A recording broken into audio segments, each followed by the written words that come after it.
What's up, guys? Julian Hoffman here. For Hope you guys are doing well with being isolated and stuff. Today I'm here to give my presentation about my drug being Computer Duster. To start out, Computer Duster is a can of air. It's used to clean keyboards and stuff. It's pressurized air, much like Axe body spray and stuff like that. Don't like all these pressurized air containers are kind of the same category of drug, and then and to get high off them, usually shake them and then you can squirt them in your nose or your mouth or even do it from a bag. The active ingredient in computer duster is difluorothane, which is also used in as a surgery anesthetic, which makes that one a little different because a lot of the other ones people use to get high are just the main chemical is butane, but computer dust is a little different. But it's hard to find research on just computer dust by itself, so a lot of this is going to be like broader strokes, just talking about people who use pressurized air canisters to get high. Most modern dusters are just like computer duster and other inhalants. They use bittering agents in them. It's the same stuff like companies use like shampoo or like video game cards. They cover it in this stuff that makes it so people are less likely to take it because it tastes nasty. But it doesn't really work because people will sniff it or use bags. I think it probably helps a little, but most people who are going to use stuff like this are gonna work past those kind of problems because they're usually kind of desperate. The high itself on computer duster, is usually short lived. It can go about to 10 to 20 to around 30 minutes at most, which it can cause like shortness of breath. It has hallucinogenic effects, but a lot of the time it just makes people pass out for a little while, and it's like more of a head rush kind of high from what I've heard.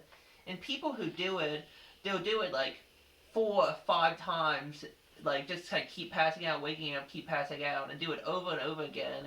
Usually till they're out of dust because it takes a lot.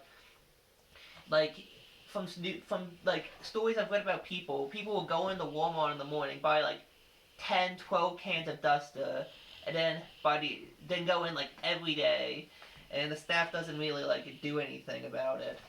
This stuff is like very dangerous. So like more dangerous than a lot of street drugs because you can die like pretty easily early on. Like a lot of people who do duster do not live very long because it's basically denying your brain and heart of oxygen.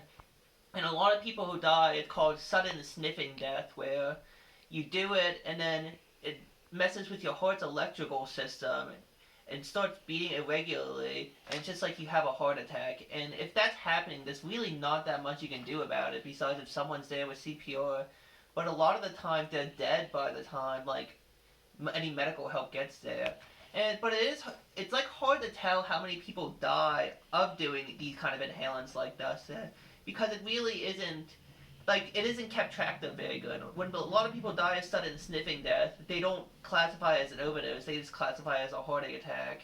But the numbers were pretty high. According to the CDC, it was like one of the fifth most used drug after like alcohol, tobacco, marijuana, and then it was inhalants. The user base starts pretty young. Like most people don't just start doing it at like 20 or 25. It's mostly kids who do it at first, like middle school age. Like everyone had that friend in middle school who used to get high off Sharpie or just whatever they can. It just like it starts from like it's easy to find. Kids are just desperate to get high off whatever, and they don't know about the consequences, and they just want to be cool and be like, yeah, I get high, but they just like do whatever, and it can lead to a lot of bad stuff like long-term dust use. It weakens your bone marrow.